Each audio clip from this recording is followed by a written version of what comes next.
আসসালামু আলাইকুম ওয়া রাহমাতুল্লাহ। সুপ্রিয় শিক্ষার্থী বন্ধুরা, এটি স্কুলের পক্ষ থেকে তোমাদেরকে স্বাগতম। আজকে আলোচনা করব রসায়ন প্রথম পত্রের গুণগত রসায়ন অধ্যায়ের আউফবাউ নীতি। তোমরা জানো গুণগত রসায়নে তিনটা নীতি, আউফবাউ নীতি, পরিবর্জন নীতি, আরেকটা হলো হন্ডে নীতি। আজকে আলোচনা করব আউফবাউ নীতি। সুপ্রিয় শিক্ষার্থীরা, আউফবাউ নীতি নিয়ে অনেক সময় তোমরা বিভ্রান্তিতে থাকো। অনেকে আবার বলে দেয় যে এটা কোনো বিজ্ঞানীর নাম। আসলে আউফবাউ কোনো বিজ্ঞানীর নাম নয়। আউফবাউ হলো একটি জার্মান শব্দ। কি বললাম? আউফবাউ একটি জার্মান শব্দ। আউফবাউ এটা একটি জার্মান শব্দ, জার্মান ভাষা, যার ইংরেজি প্রতিশব্দ হলো বিল্ডিং আপ। ইংরেজি প্রতিশব্দ বিল্ডিং আপ। বিল্ডিং আপ মানে হলো নিচ থেকে উপরের দিকে ওঠা।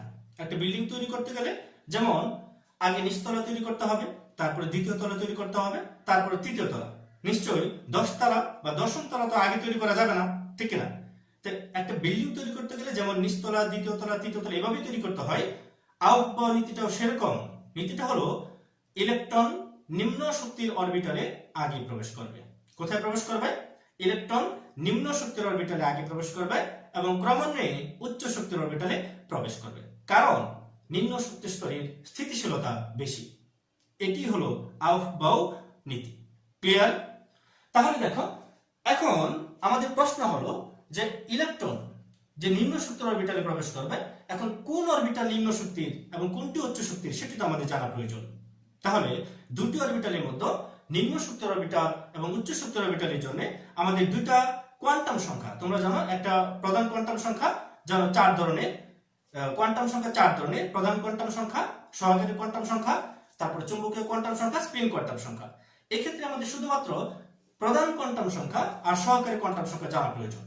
তাহলে মনে রাখবা, প্রধান কোয়ান্টাম সংখ্যা n এবং সহকারী কোয়ান্টাম সংখ্যা l এর মান দ্বারা দুটি অরবিটালের মধ্যে কোনটি নিম্ন শক্তির অরবিটাল সেটি জানা যায়। তাহলে আমাদেরকে প্রধান কোয়ান্টাম সংখ্যা n আর সহকারী কোয়ান্টাম সংখ্যা l তাদেরকে আমাদের জানা প্রয়োজন। তাহলে এই প্রেক্ষিতে আমাদের দুইটা নিয়ম আমাদের জানতে হবে। দুইটা নিয়ম দেখো, এক নম্বর নিয়ম মনে রাখবে, প্রধান কোয়ান্টাম সংখ্যা n এবং সহকারী কোয়ান্টাম সংখ্যা l এর যোগফলের মান যদি সর্বনিম্ন হয় যে অরবিটালে, সেই অরবিটালে ইলেকট্রন আগে প্রবেশ করবে। সেটা হলো এক নম্বর নিয়ম। আর দুই নম্বর নিয়ম হলো দুটি অরবিটালের মধ্যে m এবং l তাদের যোগফলের মান যদি একই হয় বা সমান হয়, সেক্ষেত্রে মনে রাখবে n এর মান যার কম সেখানে ইলেকট্রন আগে প্রবেশ করবে। ক্লিয়ার? তাহলে আমাদের কয়টা নিয়ম? এখানে দুটি নিয়ম। এই নিয়মের উপর ভিত্তি করে আমরা কিন্তু ইলেকট্রন কনফিগারেশন বা ইলেকট্রন বিন্যাস সেটা কিন্তু আমরা নির্ণয় করতে পারি। তাহলে আমরা কি বলবো? এক নম্বর নিয়ম হলো প্রধান কোয়ান্টাম সংখ্যা, অর্থাৎ আমরা বলতে পারি সুন্দর করে যদি সাজিয়ে লিখি, যে সকল অরবিটালে n প্লাস l এর যোগফলের মান সর্বনিম্ন সেই অরবিটালে ইলেকট্রন আগে প্রবেশ করবে। দুই নম্বর নিয়ম, দুটি অরবিটালের মধ্যে n প্লাস l এর যোগফলের মান যদি একই বা সমান হয়, সেক্ষেত্রে মনে রাখতে হবে n এর মান যার কম সেই অরবিটালে ইলেকট্রন আগে প্রবেশ করবে। তাহলে আমরা এখন অরবিটালে n প্লাস l এর মানগুলি আমরা একটু সাজিয়ে লেখার চেষ্টা করব। দেখুন, আমরা একটু সাজিয়ে লিখি। n প্লাস l, আমরা যদি 1s অরবিটাল লেখার চিন্তা করি, তাহলে এক্ষেত্রে n এর মান কত? 1 প্লাস l এর মান কত? 0 সমান সমান 1। 2s অরবিটাল ক্ষেত্রে যদি চিন্তা করি, তাহলে এক্ষেত্রে n এর মান 2 প্লাস 0 2। 2p অরবিটালের ক্ষেত্রে চিন্তা করি, 2 প্লাস 1 সমান সমান কত? 3। তারপরে 3s অরবিটালের ক্ষেত্রে যদি চিন্তা করি, 3 প্লাস 0 সমান সমান 3। একইভাবে 3p অরবিটালের ক্ষেত্রে চিন্তা করি, তাহলে 3 প্লাস 1 সমান সমান কত? 4। তারপরে 3d অরবিটালের কথা চিন্তা করি, 3 প্লাস 2 সমান সমান কত? 5। দেখো, তাহলে আমরা এভাবে অরবিটালের মানগুলো সাজিয়ে রাখলাম। একইভাবে দেখো, এখানে 1s 2s 2p, তোমরা জানো এটা হলো প্রথম শক্তি স্তর, দ্বিতীয় শক্তি স্তর, তৃতীয় শক্তি স্তর। তাহলে এগুলির ক্ষেত্রে আমি n প্লাস l এর মানগুলি সাজিয়ে রাখলাম। তাহলে আমাদের প্রথম নিয়ম কি ছিল? নিয়ম ছিল যে সকল অরবিটালে n প্লাস n এর মান কম সেই অরবিটালে ইলেকট্রন আগে প্রবেশ করবে। তাহলে আমরা যদি এই অরবিটালগুলোর ক্ষেত্রে চিন্তা করি, এক্ষেত্রে দেখো 1s এর মান হলো কত, n প্লাস n এর যোগফলের মান 1, তার অবশ্যই ইলেকট্রন কোথায় আগে প্রবেশ করবে, 1s এ ইলেকট্রন আগে প্রবেশ করবে।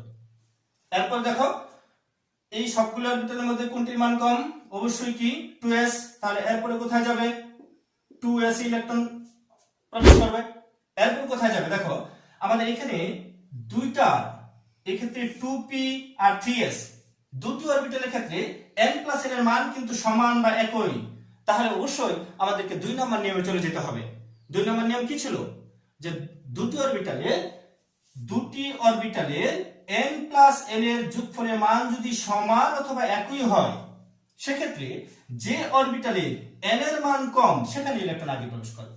তাহলে দেখো 2p অরবিটালের ক্ষেত্রে n এর মান কত, 2, তাহলে অবশ্যই 2p তে ইলেকট্রন আগে প্রবেশ করবে।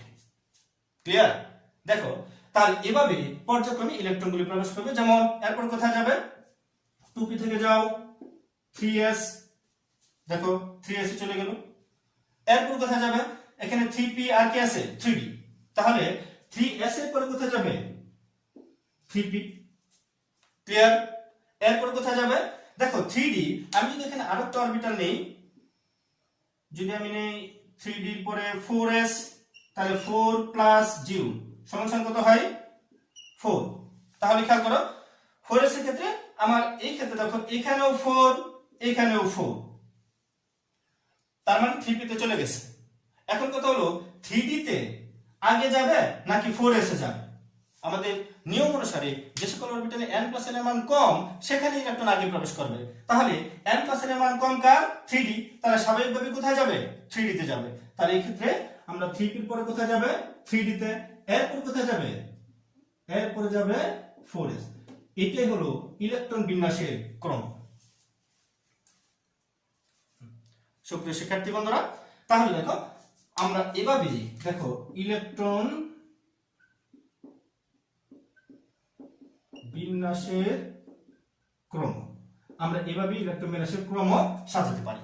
তাহলে দেখো ইলেকট্রন বিন্যাস কোন অরবিটালে আগে প্রবেশ করবে এবং কোনটিতে পরে প্রবেশ করবে, এটার জন্যই কিন্তু আউফবাউ নীতি জানা প্রয়োজন। খুবই গুরুত্বপূর্ণ একটা নীতি। ক্লিয়ার? তাহলে খেয়াল করার বিষয়, আমরা এই ক্ষেত্রে যে জিনিসটা দেখো 1s 2s 2p 3s 3p তারপর 3d 4s, অর্থাৎ 4s এ যায়নি।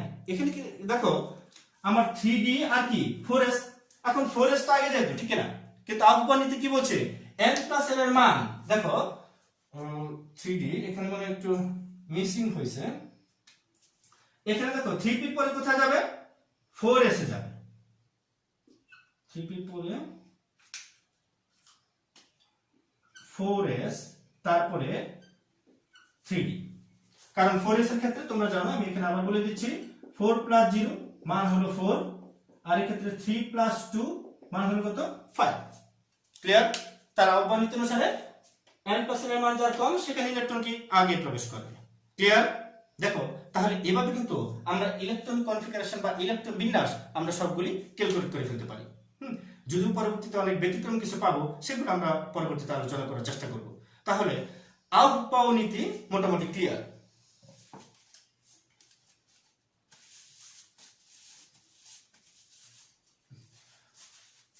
সুপ্রিয় শিক্ষার্থীরা, দেখো এই যে ইলেকট্রন বিন্যাসের যে ক্রমটা, এই ক্রমটা সাজানোর জন্য আরেকটি কৌশল আছে। তোমরা দেখবা বইয়ে একটা চিত্র আছে, সেই চিত্রের মাধ্যমেও আমরা এই ইলেকট্রন বিন্যাসের ক্রমটা উপস্থাপন করতে পারি। চিত্রটা কেমন দেখো, আমরা জানি প্রথম শক্তি স্তরে আছে কি 1s, দ্বিতীয় শক্তি স্তরে আছে কি 2s 2p, তৃতীয় শক্তি স্তরে 3s 3p 3d, চতুর্থ শক্তি স্তরে 4s 4p তারপর 4d 4f। একইভাবে আমরা 5s 5p 5d 5f তারপরে 6s 6p তারপরে 6d এরকম দিতে পারি। একইভাবে কি 7s। খেয়াল করো, এরকম একটা চিত্রের মাধ্যমে খুব সহজে আমরা কিন্তু ক্রম নির্ধারণ করে ফেলতে পারি। যেমন এখানে দেখো, তোমরা জানো 1s ইলেকট্রন আগে প্রবেশ করবে, তারপর কোথায় এভাবে যদি কাটি 2s এ, তারপরে 2p, তারপরে 3s। দেখো এভাবে যদি তুমি কাটো তাহলে কিন্তু ইলেকট্রন বিন্যাসের ক্রম দেখো। তাহলে আমরা দেখো কি করলাম এক্ষেত্রে, দেখো কত সুন্দর করে আমরা কিন্তু এটা ক্যালকুলেট করতে পারি। আচ্ছা এটা দেওয়ার দরকার নাই। তাহলে দেখো প্রথমে কোথায় যাবে 1s, আমরা দিলাম 1s, তারপর কোথায় 2s, দিলাম 2s, তারপর কোথায় যাবে 2p, তারপর আমরা দিলাম 2p, তারপর দেখো 2p এর পরে কোথায় 3s, দিলাম 3s, তারপর কোথায় 3p, দিলাম কি 3p, তারপর কোথায় 4s, আমরা দিলাম কি 4s, এরপর কোথায় দেখো আবার আসতেছে 3d, আমরা দিলাম 3d, এবং 3d এর পরে কোথায় যাবে 4p, 5s, একইভাবে পর্যায়ক্রমে কিন্তু আমরা টোটাল ক্রমটা লিখে রাখতে পারি। তাহলে এটা হলো জাস্ট একটা কৌশল, এই চিত্র অনুসারে আমরা ইলেকট্রন বিন্যাসের ক্রম নির্ধারণ করতে পারি। সুপ্রিয় শিক্ষার্থীরা, তোমরা যদি আউফবাউ নীতিটা ভালোভাবে আত্মস্থ করতে পারো তাহলে কিন্তু ইলেকট্রন বিন্যাসে তোমাদের তেমন কোনো ঝামেলা হবে না। সুপ্রিয় শিক্ষার্থীরা, আজকে এই পর্যন্তই। তোমরা ভালো থাকো।